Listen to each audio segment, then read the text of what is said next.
Hi, my name is Tracy Matthews. I'm the liaison for the Campbell County Chamber of Commerce Business Advocacy Committee, and today I'm here with Jacob Dalby. Jacob is running for the office of County Commissioner. Jacob, if you want to give yourself an introduction. Yes, I'm Jacob Dalby. I'm running for County Commissioner. I'm a third generation cattle rancher. I work exclusively on our budgeting end of our ranching operation and the day-to-day tasks.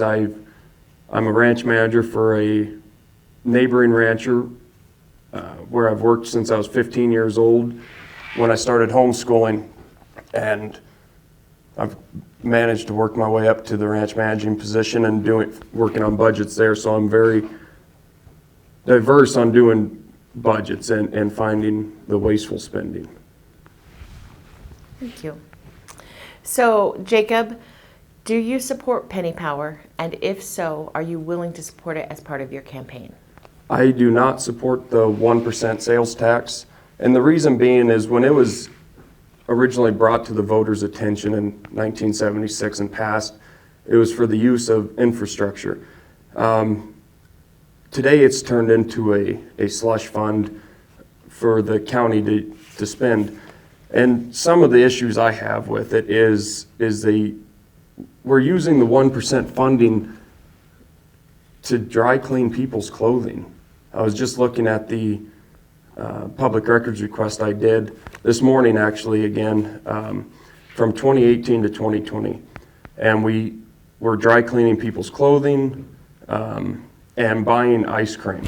Why are we purchasing ice cream with the 1% tax when it was originally for infrastructure purposes? The county sends out, or I'm sorry, the Chamber of Commerce sends out the surveys for what the people want the money to be used on.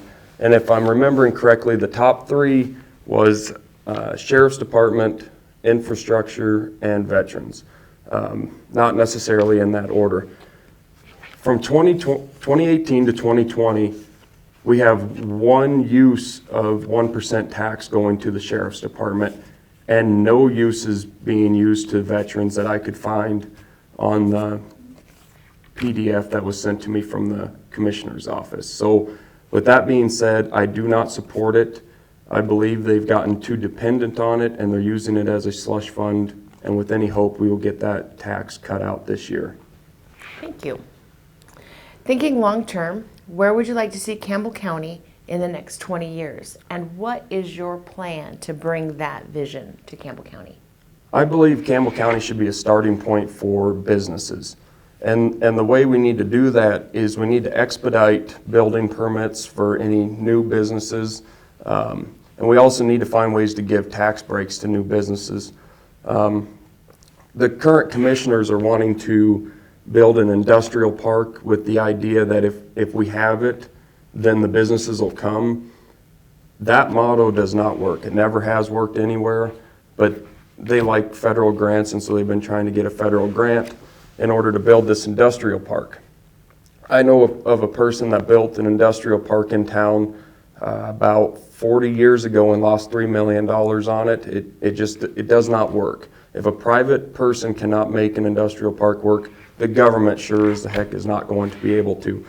So the best way to help our local businesses and new businesses to get here for Campbell County to be a starting point in new businesses is to give them tax breaks and expedite building permits to get people to come here quickly and get up and running right away.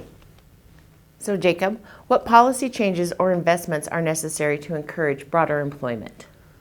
So I took that as a two-part question, one for private businesses and one for county businesses, because I'm not quite positive on whether you were talking about broader employment through the county or broader employment for private businesses. So for private businesses, I'm going to go back to the tax subject. The best way to create a broader employment is to give these companies tax breaks. And I think the best one is by Campbell County should be leading the charge to eliminate personal property tax on a statewide basis. I don't believe any business should ever have to pay for something that they've already paid for, and they paid tax on it when they bought it. So how private property tax works is you have to tell the assessor's office what you own in your business, and if it's not attached to your land, then that's considered personal property tax. And you have to pay property tax on that every year, and if you don't, the county can come and take it, and that's not right. You've already paid for it, and you've already paid taxes on it when you bought it. So Campbell County should be leading the charge to eliminate personal property tax. And I think that would encourage broader employment through private businesses, because it would save a lot of money for these companies within Campbell County, or within the state actually. And to encourage broader employment throughout the county departments, I think we need to ramp up internships, and I think that would help us quite a bit. What do you see as the most pressing needs for infrastructure or capital projects in our community? I believe the most pressing needs is for road maintenance, just keep up on our current roads. I don't believe we need to build any new buildings. We need to keep up on our infrastructure that we already have set in place, our water, sewer, roads, and current buildings. And I don't believe we should take any federal grants to build any new buildings. The current commissioners love federal grants, and with every federal grant, there's a new tie against the county with the federal government. Thank you. And what county departments have you been to in the last year, and what have you learned about their different services? I've been to the commissioner's office quite regularly, and I'll go back to the federal grant. What I've learned is that they love taking federal money, and it's just unbelievable.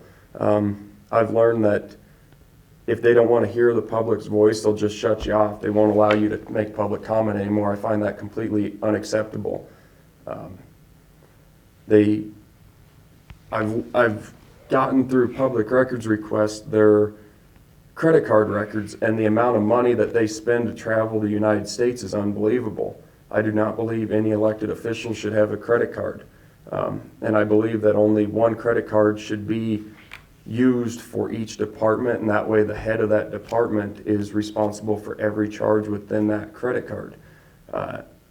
As far as the county elected officials go, they should have to pay everything out of pocket and then submit reimbursement paperwork, and then just get reimbursed on what they're doing, because some of what they're spending using their credit card for is not following county policy.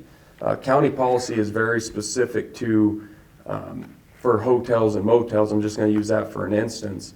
And one of our county commissioners that's not rerunning for election this year, he stays at lodges and resorts, and that's unacceptable. I believe he should have to pay every penny back that he is charged on the county's dime for his lodges and resorts. Thank you. And lastly, Jacob, is there anything that we haven't talked about in these questions that you want the voters of Campbell County to know about you? Yes, thank you.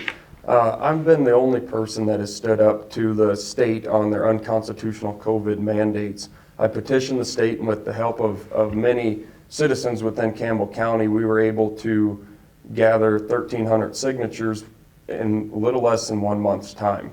And I took that into the commissioner's office, and it basically fell on deaf ears, and I've got a problem with that. I also took it down and had a meeting with Governor Mark Gordon, which again, it basically fell on deaf ears, but our elected representatives must be held responsible, and they did get the signatures of the 1,300 people that did not want the COVID mandates put on them.